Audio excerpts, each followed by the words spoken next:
E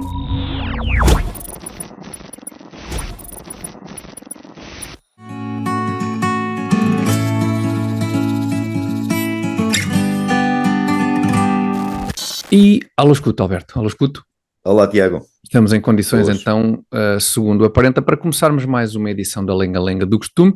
É já a edição número 51, que como sempre está a estrear à terça-feira às 21 horas no canal do YouTube do Comitê Central, canal que devem subscrever para estarem atentos a novas edições da Lenga-Lenga do Costume, e canal onde devem deixar os vossos comentários para depois nós aqui podermos também comentar então os vossos comentários. Ainda não conseguem ouvir as últimas edições, isto é importante, Alberto, dizer aos nossos ouvintes. Nas plataformas de podcast houve de facto um problema técnico que de momento se mantém, mas que esperamos seja resolvido muito em breve. Portanto, voltem a tentar descarregar os últimos episódios da Lenga-Lenga do Costume no Spotify, em Google Podcast e em Apple Podcast. Estamos a trabalhar para melhorar as condições. Estamos fortemente com toda a estrutura do Spreaker, ou lá o que é, que acabam por ser um bocado uns totós, porque de facto não nos têm permitido aqui em algumas semanas, e eles estão a ouvir de certeza, publicar a Lenga-Lenga do Costume, mas acreditamos que muito em breve isso estará resolvido. E depois há um aspecto bom, é que como se acumularam várias lenga-lengas, depois é uma enxurrada de lenga-lengas do costume, que vocês podem... Ali para 6 horas de lenga-lenga. Listening, não sei se... binge listening, sim. Aplica-se, não sei, não sei se aplica. Mas pois, exatamente, muito em breve poderão fazer isso, porque há para aí 3 ou 4 emissões bloqueadas por causa deste problema técnico, que então muito em breve será resolvido. Esta semana, Alberto, e fazendo só aqui um resumo muito rápido para prender os nossos espectadores e ouvintes, vamos falar do submarino, do submersível. Acho que o termo técnico é submersível.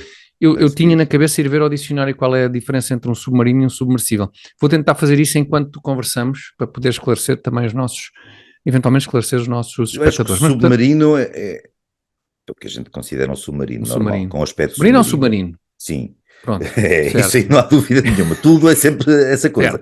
Submarino ou submarino? O submersível é quando a coisa vai ao fundo do mar, agora sem humor. Uma coisa que vai para o fundo do mar. Vai para o fundo do mar, mas não se parece bem com o submarino. Será assim uma pedra, se tirares uma pedra também vai ao fundo do mar. Também é troncho qualquer que vai para ali, não sei. Bom, mas de facto a questão do submersível Titã gerou aqui uma série de polémicas muito fortes, agora também que se soube do acidente que vitimou os 5 passageiros. Vamos falar também, já não falamos há muitas semanas da Rússia, enfim, aquela banalização miserável da guerra, a verdade é essa, mas de facto não temos falado do tema. Acontece nos últimos dias, houve uma novidade muito relevante e vamos falar disso hoje, e depois vamos fechar com mais uma daquelas pepitas de cultura moderna que vamos comentar e que vem na sequência de mais um ato de vandalismo que teve lugar no Padrão dos Descobrimentos, em Lisboa. Portanto, vamos abordar estes 3 temas hoje. Fiquem connosco, vamos começar com o submersível Titã. Alberto, desta história toda, todos estes dias de buscas, a dúvida sobre se o submersível se teria por simplesmente perdido, e a questão do oxigênio que teria disponível e quanto tempo de vida é que os seus passageiros poderiam ter também até serem resgatados.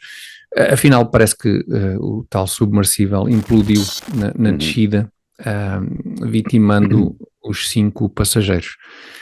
Nós não vamos, certamente, acho eu, deter-nos muito tempo sobre questões técnicas que tenham a ver com submersíveis e com submarinos. Pois não, assim, eu queria um bocadinho, mas também não tenho tempo, é uma questão muito longa, depois fazemos uma emissão especial.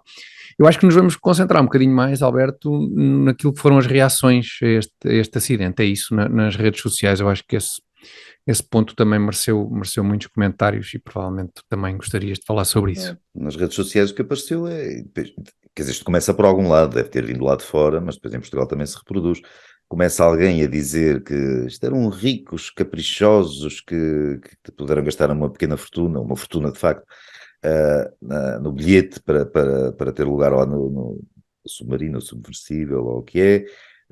Os mídias deram uma atenção desmesurada a isto porque eram bilionários, os ocupantes da Traquitana eram bilionários, e depois isto contagia-se depois quase toda a gente, ou uma quantidade imensa de gente, sente que se não disser isto, se não reproduzir este rancor aos ricos, a questão de que o foco, o dinheiro que eles gastaram ali supostamente serviria para salvar uma porrada de gente de miseráveis do mundo, e o facto dos mídias dedicarem atenção àqueles 5 milionários em particular estava a causar qualquer outro problema por não partilharem a atenção com os refugiados, sei lá, que chegam ao Mediterrâneo e tal.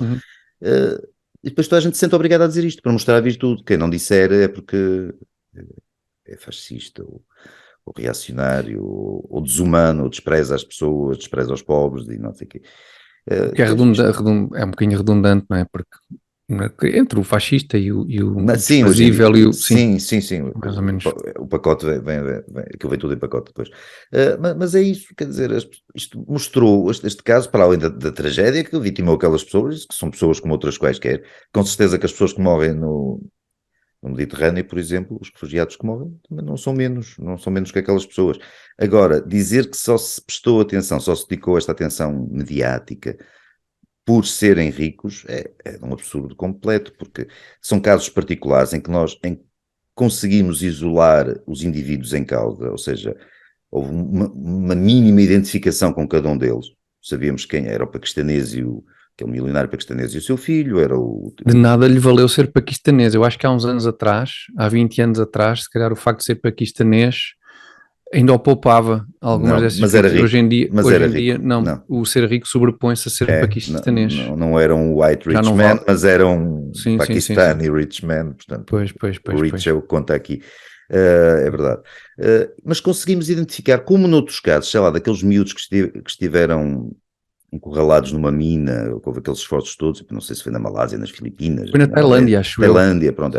Na gruta, não é? Com o professor. Sim, eram miúdos, com certeza. Suponho que esses miúdos não fossem bilionários. E, no entanto, os mineiros no Chile, não é? Os mineiros no Chile. Há mais anos, também no submarino, aqueles russos no Kursk. No Kursk, precisamente. Coitados, também acabaram por morrer. Esses casos todos, usaram clichés, suspenderam mais ou menos fizeram as pessoas suspender a respiração para seguir aqueles casos e estar atentos àquelas vidas, das quais, entretanto, conhecíamos uma fraçãozinha, mas dava para haver uma identificação, sabíamos que estava ali fulano, cicrano, beltrano, aquelas coisas, como neste caso. E isso cria aquelas coisas normais nas televisões, que é puxar um bocadinho ao sentimentalismo para ganhar audiências, é natural. Sim. E é natural que as pessoas sigam isto por esses motivos, por alguma identificação, não por serem parecidas com elas, ou isso, mas são seres humanos que estão ali em risco, isso dá audiências. Não é por serem milionários, não, isso não teve nada a ver com isso. isso. Há qualquer coisa de meio, enfim, cinematográfico nisto, não é? E há a questão da aventura claro. E é algo que, enfim, com que as pessoas se identificam e por maioria de razão a comunicação social também segue com uma atenção redobrada. Desculpa só, a América teve um caso clássico nos anos 70, 60, 70, por aí, foi de uma criancinha que caiu a um poço e ficou toda a América suspensa a tentar ver se a criancinha salvava, acho que infelizmente também não se salvou e tal. Pois. Mas são este tipo de acontecimentos, são vulgaríssimos, isso não depende nada da conta bancária ou da declaração de rendimentos das potenciais vítimas ou de quem está em perigo, não. Deixa-me embirrar um bocadinho com Barack Obama, porque ele foi uma das vozes que se insurgiu contra a atenção prestada a este caso por oposição ao acidente no Mediterrâneo com o barco com 750 pessoas.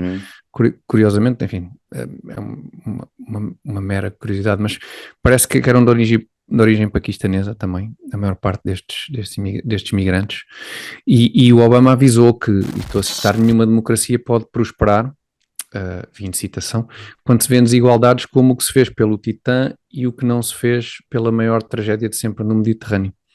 É se calhar importante dizer que as tragédias que têm ocorrido no Mediterrâneo têm ocorrido em boa medida por força e por culpa de regimes que na maior parte dos casos não são democráticos, e esse é um primeiro ponto importante, e que também não são capitalistas, que também é outra crítica.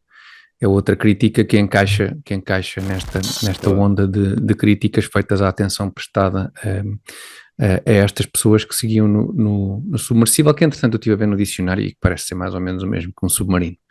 se calhar tem que ir a um dicionário mais técnico, talvez no Museu da Marinha, ou assim haja qualquer coisa que possa esclarecer isso. Eu estava a falar do ponto de vista da comunicação social, mas quer dizer, sim, do ponto de vista dos meios envolvidos, das tentativas de salvamento, do resgate, etc. Sim, mas o submarino sabia-se que estava lá e que ia lá e era conhecido. Já ali havia muita gente a prestar atenção àquilo. Exatamente, antes de acontecer a tragédia, não é? Acidente, não é? Antes de acontecer o acidente dos paquistaneses, dos refugiados no Mediterrâneo, não, são processos ilegais, são processos repentinos e escondidos e clandestinos e, quer dizer, não estavam a ser propriamente acompanhados por uma série de... Exatamente, de meios técnicos que inclusive já tentar salvar 700 e tal pessoas não é a mesma coisa que tentar salvar uma casquinha daquela. Sim, deixa-me embirrar mais um bocadinho com o Obama, porque ele de facto tem uma... Embirra à vontade. Gosto de notar esta preocupação do Obama para com os migrantes e tal. Ele que, quando o seu mandato se preocupou tanto, por exemplo, com a Síria, lembras-te quando ele traçou aquelas linhas vermelhas? Sim. Relativamente ao presidente Assad, e depois o presidente Assad escarrou nas linhas vermelhas que que o Obama tinha desenhado, e o Obama optou por não fazer nada.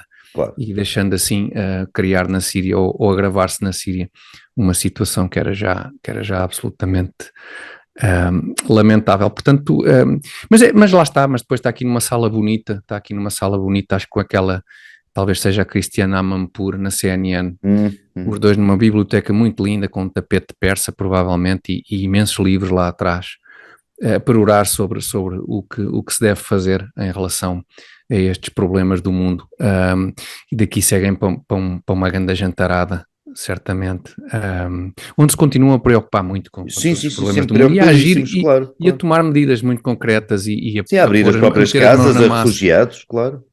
Sim, tipo aqueles que o senador, acho que foi o Ron DeSantis, mandou para Martha's Vineyard, onde o próprio Barack Obama tem uma casa, ou lá perto, e segundo, na altura, por exemplo, ouvi dizer, não me lembro dele ter oferecido a sua casa para receber esses refugiados. Estou seguro que a casa será mais que um T2, um T3. Acho que é assim, é um T4 mais um, também não é assim uma coisa por aí. É um T4 mais 15 para aí. Exatamente. Sim, é isso. Só dava para 50 refugiados, mais ou menos, e eles, também assim não vale a pena, que é pouco. E portanto é sempre bom ouvir estes arautos do moralismo, como Barack Obama, com o qual eu embirro em particular, devo dizer. Não sei se já se percebeu.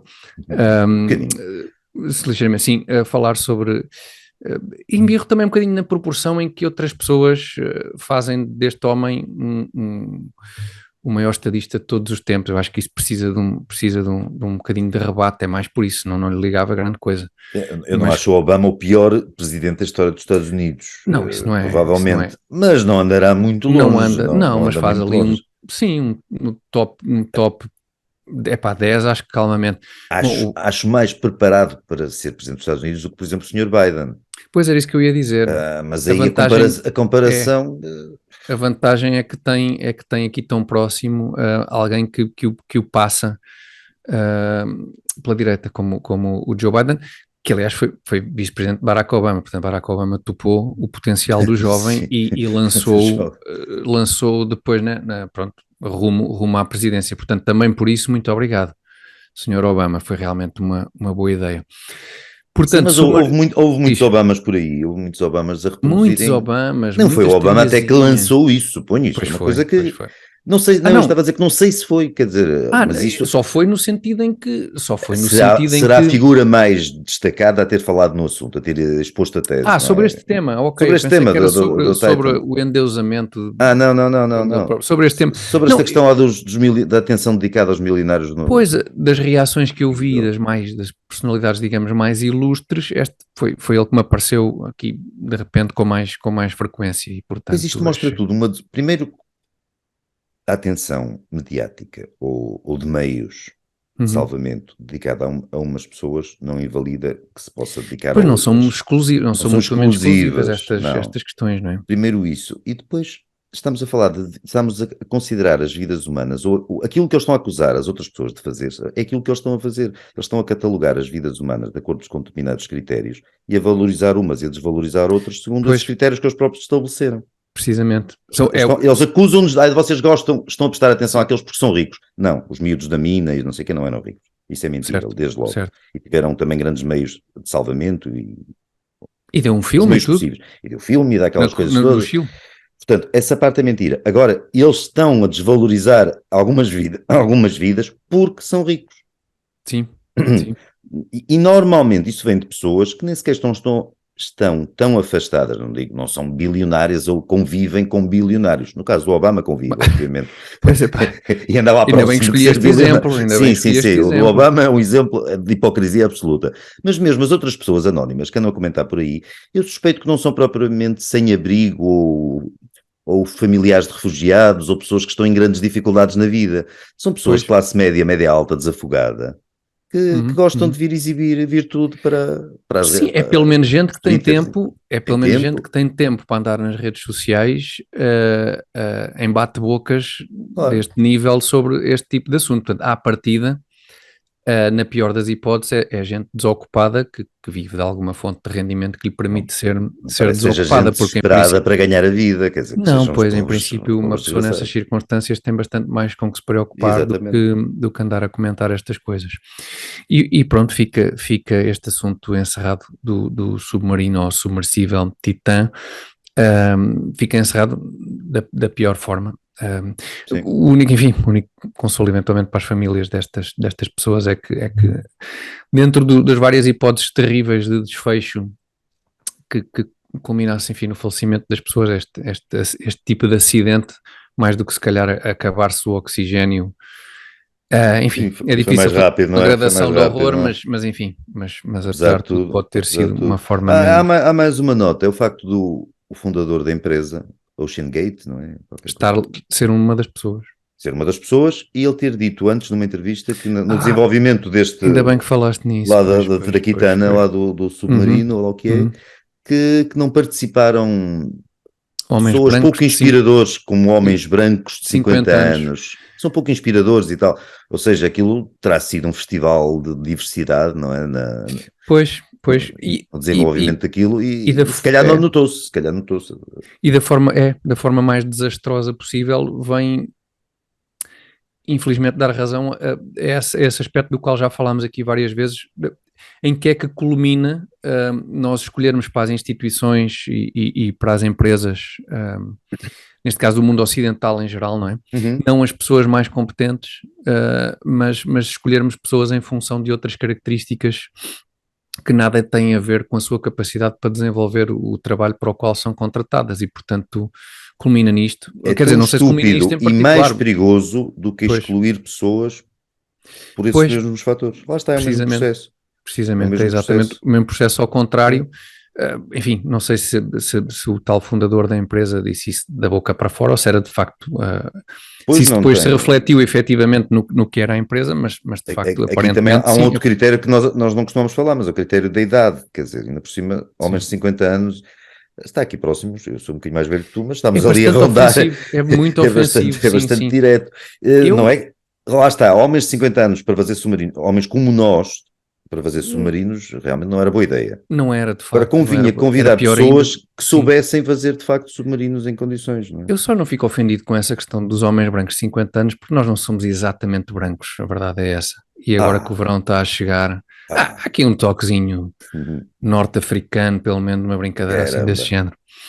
Em relação ao submarino Titã, ficamos por aqui, mas não encerramos o capítulo das desgraças, na lenga-lenga do costume desta semana, porque vamos já avançar para o segundo assunto desta edição. Vamos a isto.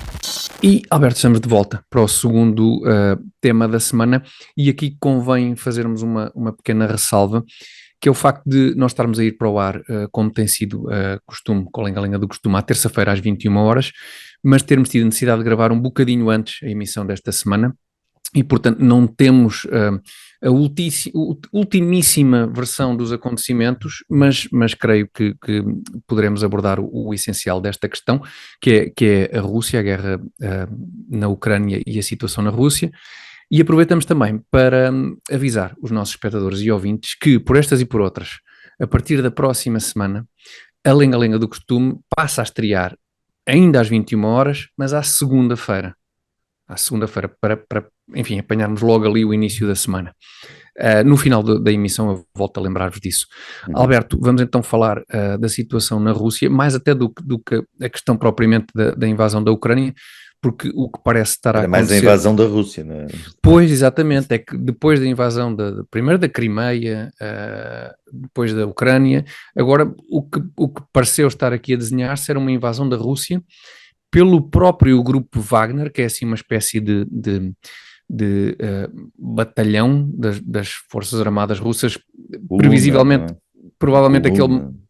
Pois, batalhão, não sei se é o termo técnico. Não, também não sei, eu ouvi falar em Coluna Wagner. Coluna Wagner, talvez seja isso. Primeira vez que eu ouvi falar nisso, pensei que fosse um grupo de apreciadores de ópera alemã e tal. Sim, era preferível que fosse, era bastante preferível que fosse. Talvez não seja isso. Não? Estamos com problemas de definições hoje, tal como aconteceu já com o submersível. Enfim, eu acho que vi escrito a alguns que isto é um batalhão. Mas é uma data de gente, estamos a falar de uma força paramilitar, que aparentemente era o grupo, ou dos grupos das Forças Armadas, enfim, não é bem das Forças Armadas Russas, porque lá está, existe um bocadinho à margem das Forças Armadas Russas, mas que será um dos grupos mais bem armados que lutava do lado de Putin e que se rebelou, aparentemente rebelou-se o grupo Wagner e começou a ameaçar marchar sobre Moscovo, supostamente para ir atrás do Ministro da Defesa russo, ou algo que o valha. Alberto, nós desde o início deste conflito na Ucrânia, a verdade seja, nós, uma série de gente, e nós também, acho que aventámos a possibilidade do conflito na Ucrânia muito provavelmente só terminar, ou termos um vislumbre de que pudesse terminar, por via de um qualquer golpe de Estado na Rússia, ou de uma alteração da situação no interior da Rússia, nomeadamente em relação à liderança de Vladimir Putin. Poderá ser isto um sinal dessa mudança? Pode, e julgo que a partir de agora fica criado um precedente de que, e a impressão geral de que o Sr. Putin é descartável, que pode ser deitado abaixo. Porque, pelos vistos, as informações sobre esta guerra, como hoje em dia as informações sobre qualquer assunto global são muito confusas, não é? Não sei muito bem. No domingo no sábado, peço desculpa, parecia que Moscou estava praticamente a ser tomada a qualquer momento, quer dizer, que o poder no Kremlin ia cair. Depois, de repente, o Sr. Lukashenko reuniu lá com o senhor do grupo Wagner e não sei o que é que eles conversaram, mas de repente, ok, eu desisto e tal. Afinal não, e tal, vamos embora. Disseram que a Bielorrússia é muito linda, vou para a Bielorrússia. Vou para a Bielorrússia. A história, quer dizer, se calhar é verdadeira, mas parece-me mal contada. Agora, o que achei também, aquilo a que achei alguma piada foi o facto das pessoas que são contra o Sr. Putin e, portanto, tinham até agora este grupo agora Wagner. Fica muito confuso agora, como é que uma pessoa consegue...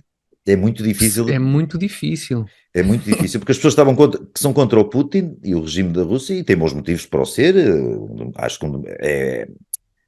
é a posição normal de um democrata.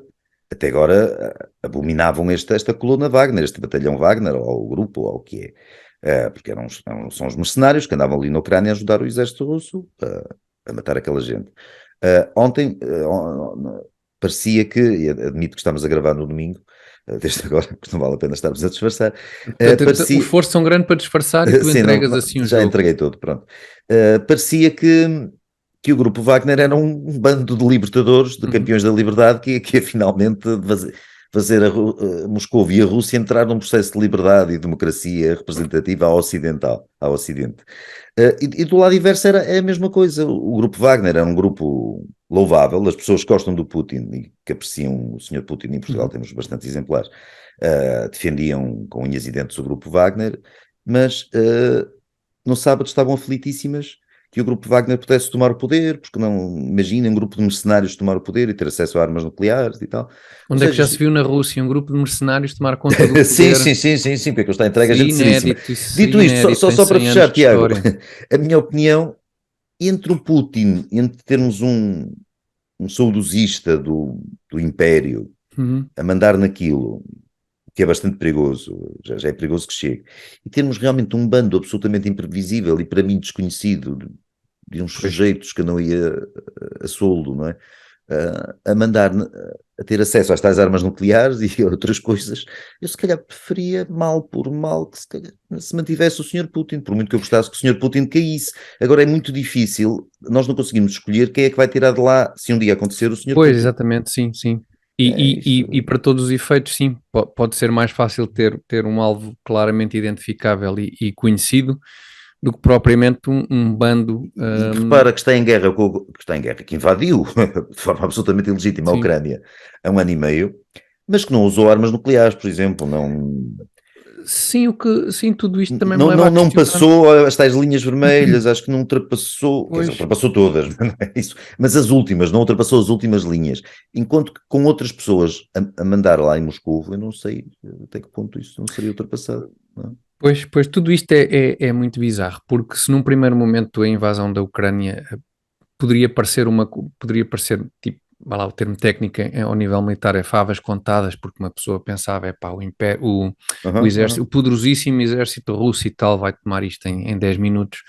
Isso rapidamente se percebeu que não era assim e isso foi de alguma forma... pareceu ser um indício de que a Rússia pode ser um gigante de pés de barro também em termos militares. Também é estranho que agora este batalhão, que supostamente é o grupo mais bem armado e mais bem preparado paramilitar ligado à Rússia, também aparentemente também não conseguiu cumprir essa missão, digamos assim, de tomar conta da Ucrânia e volta para trás para a Rússia e parece de repente em Moscovo o Putin mete os tanques na rua porque de facto, como dizes, aparentemente se este senhor, o líder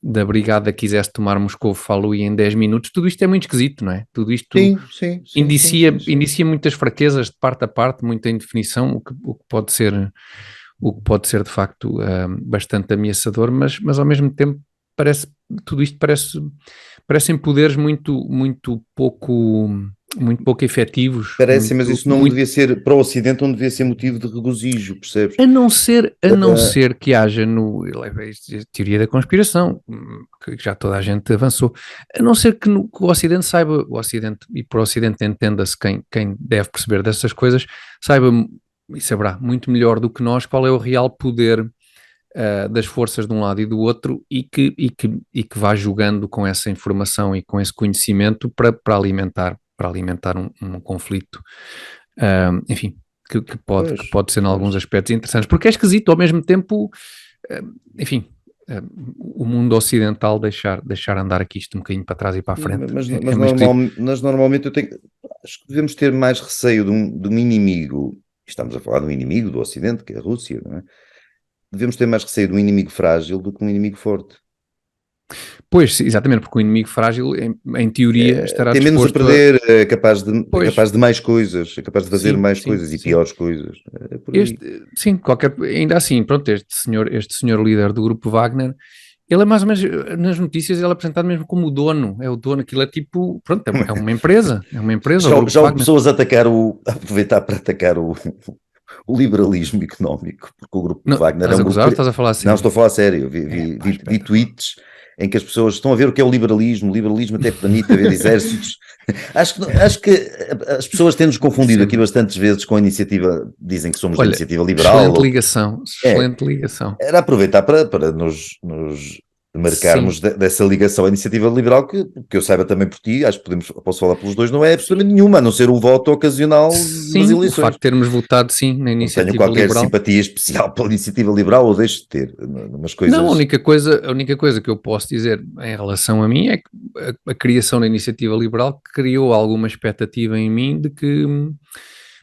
Enfim, de haver um partido no espectro político português com o qual eu me conseguisse identificar um pouco mais. E de facto é verdade, quer dizer, mais que não seja por comparação, é provável que em muitas circunstâncias me identifique mais com a iniciativa liberal do que... Sim, face ao atual PSD, ao atual Estado do PSD. Sim, pois, exatamente, precisamente. Era uma possibilidade agora. Agora, confesso que com o passar do tempo e com a definição da iniciativa liberal como um partido... E isso parece-me uma coisa absolutamente assumida hoje em dia, um partido liberal em termos económicos e de esquerda em termos sociais. Sim, não é liberal em termos sociais, é liberal, é de esquerda, disseste bem. É de esquerda, exatamente, é de esquerda, que de certa forma está nos antípodas do que acho Claro. que nós entendemos por liberal. E portanto essa definição da iniciativa liberal necessariamente afasta-me cada vez mais da iniciativa liberal. Agora, de facto, isto escolher um partido em que se votar é sempre escolher o menor dos males, não é? E nesse sentido não quer dizer que não pondere voltar a votar na iniciativa liberal, mas daí a sermos conotados, digamos assim, como... O voto é sempre... Bom, para mim foi sempre um ato relativamente... Nunca votei com entusiasmo pois aí, não, pois, claro, em nada ou ninguém, quer dizer, faz parte, acho que das regras. Quem vota com fervor cego e com entusiasmo... Claro. Deslocado num partido, tem alguma coisa errada, provavelmente. Pois é isso, uma pessoa vota para tentar garantir o menor dos males e claro. Eventualmente, na melhor das hipóteses, para garantir progressos incrementais, não é? Tipo, ok, isto é um bocadinho menos mal, ou há aqui qualquer coisa que é um bocadinho melhor, sim, então vamos tentar dar aqui um passo no bom sentido. Obviamente ninguém está à espera de que apareça um partido que de repente responde a tudo o que são os nossos anseios e desejos. Agora, o que é intolerável é uma ideologia liberal que dá todo o poder ao indivíduo e que permite que o grupo Wagner exista, pelos vistos. Pois, porque, exatamente, portanto, eles constituem-se como empresa e abriram atividade, presumo, das finanças, escolheram lá o código e tal. E a partir daí é o descalabro. Isto não pode ser, código, tinha que passar pelo Estado. É que isto, sim. Não sei o que código extermínio de mercenários. Se calhar na parte do extermínio, juntamente com empresas que fazem É o 306, acho eu, 306. É capaz, sim, aquelas empresas que fazem extermínio de outras espécies, não é? De outras espécies, ratos, sim. Se calhar é por aí. Este então... homem, com uma agravante, é que o líder do grupo Wagner, como o senhor Prigozhin, deve estar certamente a dizer o nome de forma extremamente correta, é um self-made man. Ele começou como, não sei se sabes isto, como cozinheiro, com um negócio de cachorros quentes. Vi uma referência qualquer, sim. Pronto. E depois chegou a cozinheiro do Putin. Só quem não viu, quem não viu E Putin só comia cachorros quentes, coitado. Só aprecia muito cachorros quentes. Só quem não está a par do grande êxito de Steven Seagal, cujo nome agora por acaso me escapa, em que ele é Os nomes dos filmes de Steven Seagal. Um agente especial disfarçado de cozinheiro num barco que é tomado por esse é daqueles primeiros sucessos dele, não é? É um grande sucesso. E antes dele fazer aqueles filmes que custam $500 e são feitos na China. Não, isto é uma coisa a séria. Um grupo de terroristas toma conta de uma embarcação que vai ser desativada para ficarem com o arsenal com o arsenal nuclear dessa embarcação. Qualquer coisa force ou qualquer coisa, se não é isso. É capaz de ser isso, eu ainda vou esclarecer isso. Olha, uma pesquisa neta aparece logo, Steven Seagal Cook Movie. Força em alerta. Força em alerta. Eu pensei que a palavra força alguns. A força. Sim, não subestimem o que um cozinheiro pode fazer quando desata a andar à porrada. Aliás, só quem nunca viu Manuel Luís Goxa a lutar jiu-jitsu é que pode tomar de ânimo leve o que é que este senhor Prigozhin, por acaso agora, Prigozhin, tem lá perigo. É perigosinho. O nome é um bocadinho, sim. Perigozinho. O perigozinho. O Putin um dia disse, está a giro, mas falta mostarda. E ele, danado, toca a criar. Bem, desde as finanças, abriu atividade, baseado no liberalismo e na possibilidade de constituir a sua própria empresa. Precisamente. E temos o grupo Wagner por aí. Porque ficou lixado com o Putin dessa observação e pensou, eu um dia faço a folha a este gajo. Espera aí que eu já te conto. Vou juntar aqui 25 mil gajos. Eu conheço aqui uma malta e tal, por causa dos amigos meus que param no café. Vou juntar aqui 25 mil gajos e ver se eu não volto para te tirar daqui, meu sacana. É mostarda, então já vais ver. Entretanto, parece que lhe ofereceram condições para fazer ainda melhores cachorros quentes na Bielorrússia. Na Bielorrússia, sim. Que é termos de salsicharia, que eu acho excepcional. Então já é ali mais perto, porque em termos de salsicharia é possível que já seja ali um bocadinho mais perto ali da zona da Alemanha, Polónia, assim, pois eles são fortes. Não estou a par dos circuitos de salsicharia. Mas a salsicharia... Sim, a alemã é famosa. A alemã é muito famosa, não é? Imagino que na Polónia também possa haver boa salsicha. É capaz de haver boa salsicha polaca. E coisas do género, enfim. Talvez seja isso, talvez. E somos capazes de ter desmontado aqui um bocadinho da questão... Fala-se pouco nisto, a influência dos cachorros quentes na geopolítica leste europeu hoje em dia. E sabe também do que é que, em termos gastronómicos, se fala, infelizmente, ainda se fala pouco no panorama global. Já se começa a falar. Mas já se começa a falar. E quando ganha a balanço, nunca mais ninguém para, que é o azeite talismã. É o azeite talismã. E por isso é que nós vamos, desde já, visionar o reclame do anúncio do azeite talismã. Vamos a isto.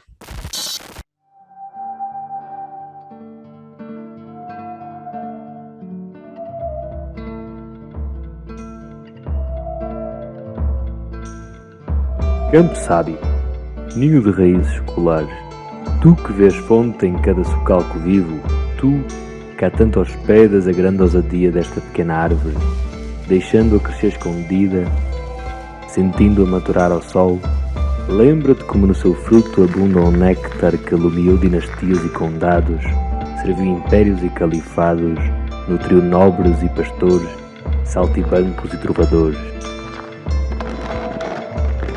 O nosso ouro líquido, hoje unindo aldeias a metrópoles no elevo de um sabor único, campo sábio, a tua bondade, aliada à energia do nosso zelo, constrói uma tradição que é já talismã.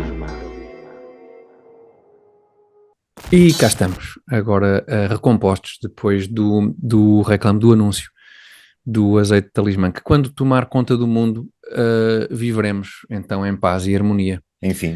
Enfim, e pena o John Lennon já não estar cá nessa altura para enfim, também desfrutar desse mundo de sonho que ele tão mal cantou naquele tema Imagine, que é realmente péssimo.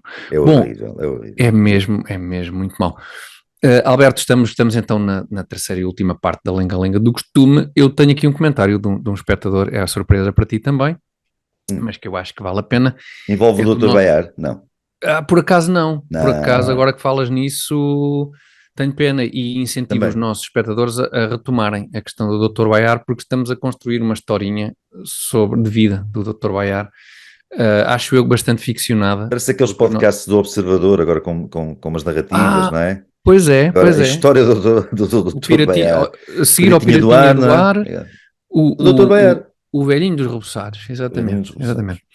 Bom, esta semana o comentário não é sobre o Dr. Bayar, é do nosso espectador António Cerqueira 4299, para não se confundir com os outros 4.298 Antónios Cerqueiras. Excelente, António. E diz o António, estou a citar: se o Costa foi a Budapeste apenas para dar um abraço ao Mourinho, estamos perante o abraço mais dispendioso da história. Mais uma pérola do nosso desgoverno. Um abraço também para si, António, muito obrigado pelo comentário e de facto é isto, acho que é um bocadinho isto, deve ter sido mesmo, eu espero que tenha sido um abraço muito sentido, demorado e se calhar até com um apalpãozinho ou isso, porque realmente fazer parar o Falcon em Budapeste, onde eu sei que as taxas de aeroporto são realmente muito, muito dispendiosas, não me perguntem como é que eu sei, mas são.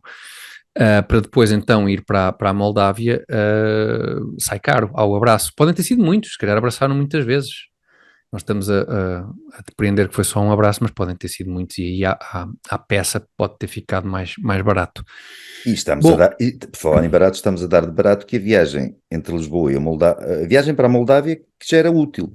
Isso, pois, exatamente, estamos a assumir fundamentais e absolutamente vitais para o país, não é? Isso realmente é uma boa perspectiva. Estamos a presumir isso, eu tenho as minhas dúvidas. Pois, não ouvi ninguém aventar a possibilidade desta viagem para a Moldávia ser totalmente desnecessária e apenas um pretexto para ver a final da Liga Europa. É uma... Não sei porque não custa nada acreditar nisso. Não. Nada. O que é que o Primeiro-Ministro de Portugal vai à Moldávia fazer? Porque aquilo era uma, assim, eu pelo que eu li, mas assim, muito de passagem, porque também depois não aprofundei, porque eu não gosto muito de aprofundar coisas, porque depois acaba por ser desagradável. É cansativo, sim. Sim, e porque tenho coisas para fazer, não posso despender o tempo todo vidas. Claro. Aquilo era uma cimeira qualquer da União Política, como é que é? Comunidade Política Europeia, deu-me ideia que é tipo, é aquela União Europeia, não sei. É uma coisa que parece União Europeia, mas não é União Europeia, não tem valor nenhum legal. Sim, parece ser daqueles passos mais à frente que se quer dar, estás a perceber? União Política, eu não sei, associei a federalismo. Sim, mas a Moldávia é da União Europeia, não. Não faço ideia, mas se calhar tem muita vontade de ser. Eu devia saber, mas não é. Não sei. Não, suponho que não seja. Não. Suponho que não seja, mas... Portanto, o abraço foi caríssimo, o espectador tem toda a razão, a própria viagem foi caríssima, a paragem foi caríssima, mas ao Dr. Costa não custou nada. Não, não. E como nós não nos queixamos, nós, portugueses em geral, não nos queixamos por aí além, pois, temos tudo... ele também não sentiu necessidade nenhuma de explicar isto, atenção. Nada. Foi-lhe solicitado que explicasse coisas e ele não mostrou qualquer preocupação nada. O gabinete emitiu lá um comunicado qualquer, absolutamente vago. Também agora o Dr. Costa andar a explicar porque é que faz viagens totalmente a ele foi eleito para ir à bola. Ele é primeiro-ministro para poder gastar o nosso dinheiro da maneira que sem chatices. Tem que estar a prestar contas. A ideia é essa. Bom, sim, é o estado do país que também, enfim, além do momento alto da visita de António Costa a Budapeste, tivemos um outro momento alto nos últimos dias em Lisboa, quando o padrão dos descobrimentos foi vandalizado. Acho que isto tem sido frequente, não é, Alberto? Um histórico recente de vandalismos no padrão dos descobrimentos. Sim, acho que o anterior tinha sido há 2 anos. Eu até pensei, li isso, mas pensava que tinha sido há menos. Não sei se houve uns mini vandalismos intermédios, entretanto. Exatamente. Há grandes vandalismos, tipo 2 em 2 anos, é tipo campeonato do mundo de futebol, né? Depois pelo meio há uns torneios. Torneiozinhos assim. Que preparam depois o grande evento, porque desta vez foi um bom evento, desta vez, porque houve um indivíduo, ou um grupo de indivíduos, não sei, que escreveu no padrão dos descobrimentos, escreveu o seguinte: a nação que matou a África. E acrescentou? Pois, exatamente. E acrescentou Wakanda Forever. Wakanda Forever. Portanto... É um filme de bonecada e da Marvel, uma coisa qualquer, não sei. Sim, é um filme em que existe Eu por acaso já tinha ouvido falar do filme e fui a rever algumas coisas sobre isto. É um filme daquela série, não é? Da Marvel, como dizes, Pantera Negra, acho que é Pantera assim. Negra, sim. Que se passa então num reino chamado Wakanda, que é uma coisa inventada, mas que aparentemente... Além de tudo isto, a questão política parece bom, vou já ver. Parece ótimo. Pouco woke, parece. Não, mesmo sem a parte woke, mesmo o resto interessa-me bastante. Para reinos inventados e super-heróis e tal, é uma coisa que... Pode dar-se o caso, parece que terá havido, alguns na história, não sei precisar em que altura, um reino em África no qual os autores deste filme se poderão ter baseado para criar este mundo utópico chamado Wakanda, que pelos vistos é um tal reino imaginado em África que nunca foi colonizado, que vivia fechado, digamos assim, sem nunca ter tido contacto com o colonialismo e onde, como seria de esperar, toda a gente vivia em paz e em harmonia, como nós sabemos que viviam todos os povos antes, não do colonialismo genericamente falando, mas da chegada lá está, de homens brancos e viviam de forma racialmente pura, ou seja, não deixavam entrar estrangeiros de outras raças no seu reino. Pois, exatamente. É valorizável nos casos e é desvalorizável e é criticável noutros. Sim. Além de que, pois, exatamente, precisamente, além de que regimes completamente fechados ao exterior e com essa preocupação de pureza étnica, digamos assim, dão e deram ao longo da história e ainda dão hoje em dia ótimos resultados em termos... costuma correr bem isso. Qualidade de Beija-se a Coreia do Norte, por exemplo. Portugal, porque não? Os 50 anos do Orgulhosamente Sós, não é? Também foi um sucesso. A Alemanha também teve umas tentativas disso ali há umas décadas, não é? Qualquer coisa ali na Alemanha. Sim, portanto, tudo o que são movimentos de fechamento total a qualquer troca cultural ou comercial, ou seja, de que forma for, ao longo da história resultou sempre em prosperidade, bem-estar, alegria, felicidade para os povos desse tipo de local. E, portanto, este filme é baseado nisso, neste terreno imaginário, alguns em África. E, portanto, esta pichagem faz de Portugal, como é que era a frase exatamente? A nação que matou a África. A nação que matou a África. Por acaso não sabia. Tinha ouvido recentemente notícias sobre a África e sobre coisas que se passam em África e pensei, sim, olha, não sabia, diz que faleceu. Não tinha essa notícia, por acaso tinha ideia de acontecerem coisas em África. Não, Portugal matou aquilo. Não deu. Sim, eu espero que eu li alguns, corrige-me se estiver enganado, Alberto, que isto poderão ter sido um grupo estrangeiro, há aqui algumas ligações ou sonhei com isto. Não sei. Que haveria, pois eu não sei. A resposta é não sei, sinceramente não faço ideia quem é que fez aquilo. Pois quem é que fez, que poderia ser algo integrado. Poderemos imaginar mais ou menos a zona do espectro ideológico de quem fez, não é? Não é difícil imaginar. Pois isso não é. Agora, as ligações e o organigrama lá do grupo, não faço ideia. Será como o Grupo Wagner, mais ou menos? Não parece ser. Não será iniciativa privada isto? Não sei. Será iniciativa. Eu não sei. Se forem estrangeiros ou se houver estrangeiros, eu espero que sejam nómadas analógicos e que beneficiem daquela taxa fixa de IRS a 20%, porque as tintas isto deve sair caro. Espero que escreveram sem erros. Acho que na sessão estava bem escrito. Isso é verdade. O que indicia que... Sim, o que estava, aparentemente sim, pelo menos a citação está escrita corretamente. O que pode indiciar... O que, por um lado, a ação remete para um determinado espectro político e ideológico. Por outro lado, a correção na escrita, ainda por cima havia... levanta algumas dúvidas, não é? E tildes exatamente. Deixa espaço para alguma dúvida. Pode ter sido uma pessoa alfabetizada a fazer-se passar por alguém mais próximo, sei lá, do Bloco de Esquerda ou assim. Pode ter sido, com grandes formas, mas aqui denunciou-se um bocado. Chamado infiltrado, não é? Para denunciou-se. Provocador, não é? Sim. Mas, portanto, Alberto, o que é que tu terias mais a dizer sobre esta questão de Portugal ter morto a África? Portugal foi o país que escravizou mais gente a partir da África, acho que sim, em termos do tráfico. Dito negreiro foi o país com os números mais altos, embora haja muito mais filmes sobre a história dos escravos nos Estados Unidos, porque os Estados Unidos fazem filmes e porque Portugal não tem esse costume.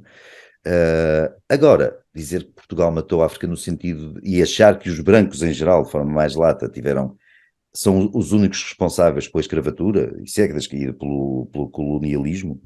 Isto é uma mentira que eu duvido que mesmo estas pessoas pouco alfabetizadas acreditem. Não é? Já não sei. Aí não sei já não sei, alguns acreditarão, outros usam de má fé, não é? Não sei.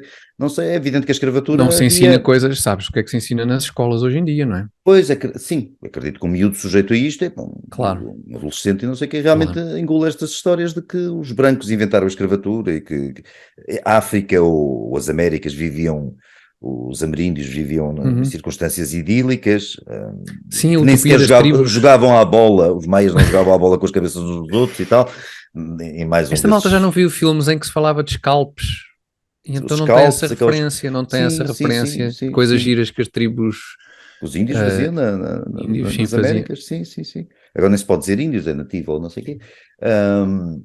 Mas quer dizer... A escravatura em África, no caso africano, e no caso da escravatura, a escravatura é muito anterior à presença dos brancos e dos portugueses lá. A escravatura, os árabes vaziam e fazem, infelizmente. O pior disto tudo é que não é o que aconteceu no passado, que é uma memória trágica, com certeza. O pior é que continua a acontecer hoje. Há escravatura em África hoje, e não só em África, ainda mais infelizmente. Há noutros sítios. O que define um país ou uma região... a este nível não é tanto o facto de ter existido escravatura, porque isso é comum à história do mundo, a todos os povos e todas as civilizações.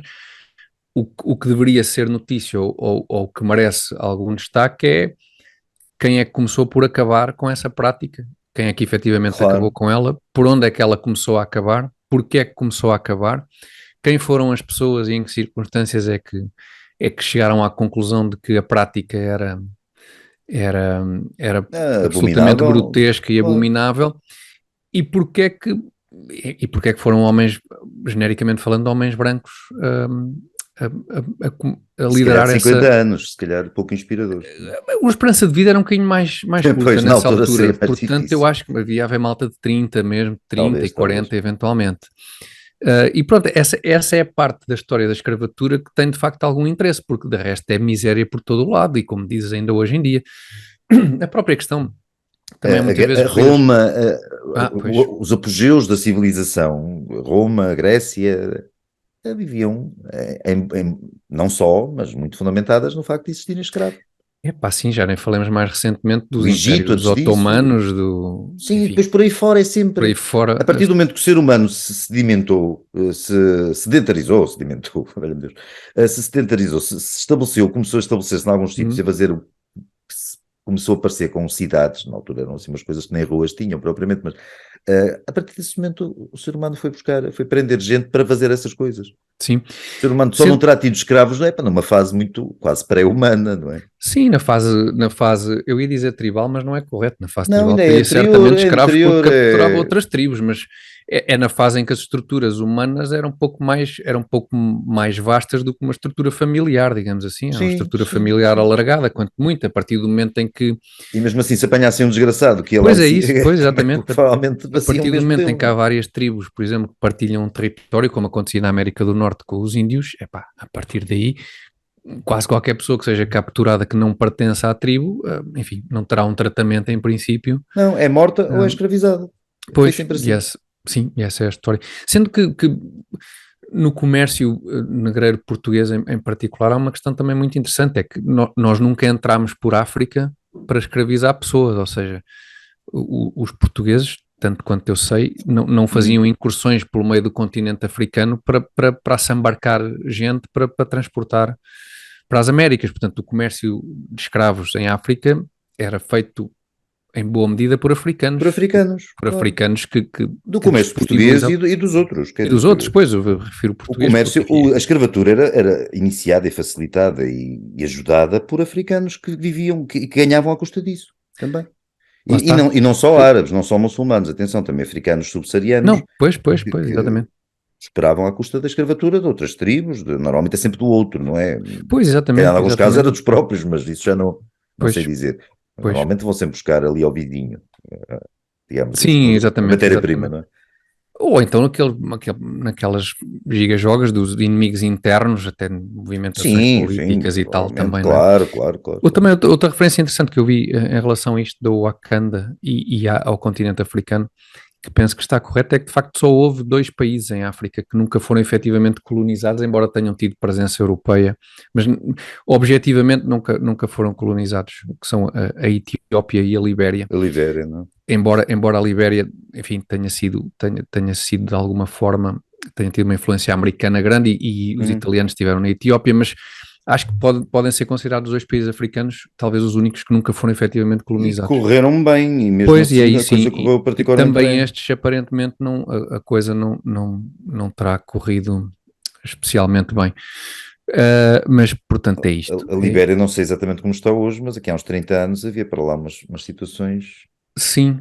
Eu acho que nunca não se vê em muitos sítios. Não se via em muitos sítios. Era aquele ditador que eles tinham que foi literalmente cortado aos bocados em frente a umas câmaras de televisão. Sim, que teve um desses fins, tipo, que ou a ser exibida aí pelas ruas, ou... Samuel qualquer coisa, Charles qualquer coisa, tinha um nome... Sim, eu lembro-me, sabes porquê? Porque o futebolista ex-AC Milan, Jorge Weah, é liberiano, e na altura falava-se muito nisso. Ele não só é liberiano, como ele é o presidente da Libéria. Agora é o presidente da Libéria, pois é isso que eu ia dizer. Envolveu-se na política.